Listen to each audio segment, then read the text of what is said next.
Aneh ya, sekarang banyak banget nih orang sibuk mikirin cara masuk dan beli properti, tapi hampir nggak ada yang mikirin gimana nih cara keluarnya. Padahal disitulah letak bedanya investor biasa dengan investor yang bener-bener paham soal investasi. Ini dia, Kamus Properti, kita bahas istilah serius biar kamu mengerti. Ketika kamu dengar kata exit strategi, jangan langsung bayangin sesuatu yang rumit dulu nih. Karena sebenarnya konsepnya itu basic banget kok. Ini kayak kalau dibayangin ya, sama seperti kamu lagi berangkat kerja kesiangan. Kalau udah kayak gitu, telat pas berangkat kerja, jalan macet, pasti kamu nggak tinggal diem kan. Yang jelas kamu pasti udah mikirin, wah ini berarti kalau di sini macet berarti bisa ambil perempatan depan, masuk gang, terus ngikutin jalan aja sih. Sama. Dan sebenarnya namanya itu ya udah exit strategi sih.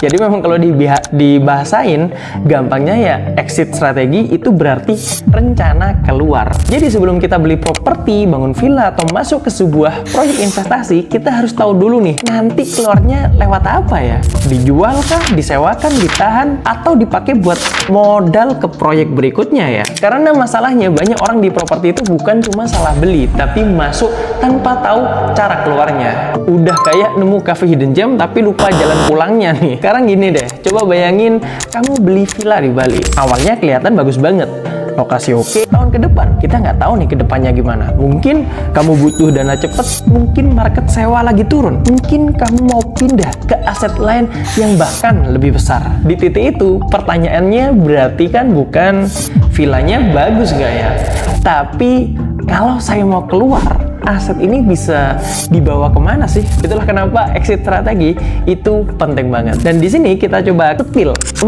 jenis exit strategi yang relate untuk dilakukan kalau kamu lagi di Bali. Pertama yaitu jual asetnya. Ini yang paling gampang. Artinya properti dibeli, lalu ketika nilainya udah naik, dijual lagi untuk ambil profitnya. Contoh, kamu masuk di harga yang masih masuk akal. Kalau beberapa tahun kemudian karena lokasi makin berkembang, harga aset pasti ikut naik. Disitulah kamu bisa keluar dengan menjual asetnya. Kedua, tahan lalu sewain. Opsi kedua nih, kayaknya cocok buat investor yang mikirin jangka panjang. Jadi properti nggak langsung dijual, tapi disewain supaya bisa ngasilin cash flow. Misalnya kayak villa di Bali yang punya potensi sewa harian atau bulanan. Jadi sambil nunggu nilai aset naik, properti juga tetap kerja menghasilkan income. Ketiga, ada yang namanya refinance atau ambil leverage-nya. Kalau asetnya udah punya value atau nilai, kadang investor malah nggak jual propertinya, tapi aset itu tadi dipakai sebagai dasar untuk buka modal baru. Gampangnya, properti yang udah jalan barusan itu dipakai buat bantu masuk ke investasi berikutnya. Ini biasa dipakai oleh investor yang memang mau scale up ya, bukan cuma sekali beli, udah selesai. Keempat, hold dulu lalu keluar di waktu yang tepat. Ini juga strategi yang sering dipakai. Artinya properti nggak langsung dilepas karena investor udah lihat potensinya masih besar. Misal market emang lagi kurang bagus nih, jadi di keep dulu, ditahan dulu sambil jalan. Begitu kondisinya udah pas, baru dijual atau dipindahkan ke strategi yang lain.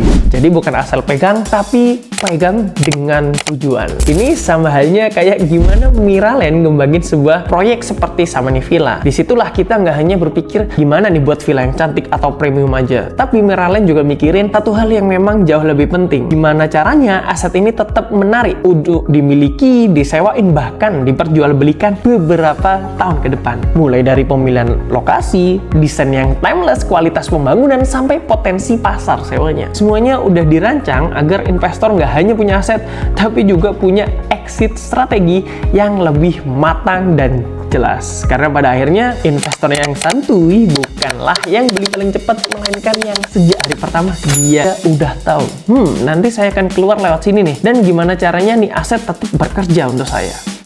Mantap kan? So, kalau kamu baru belajar dunia properti, jangan cuma nyiapin plan A, plan B, plan C, pelajarin juga gimana pada akhirnya kamu punya exit planmu sendiri. Oke? Dari sini lebih paham? Kalau ada istilah properti lain yang masih bikin kamu bingung, tulis aja di kolom komentar. Kita akan bahas di pertemuan berikutnya. Stay smart, stay invest. Ketemu lagi di Kamus Properti episode selanjutnya.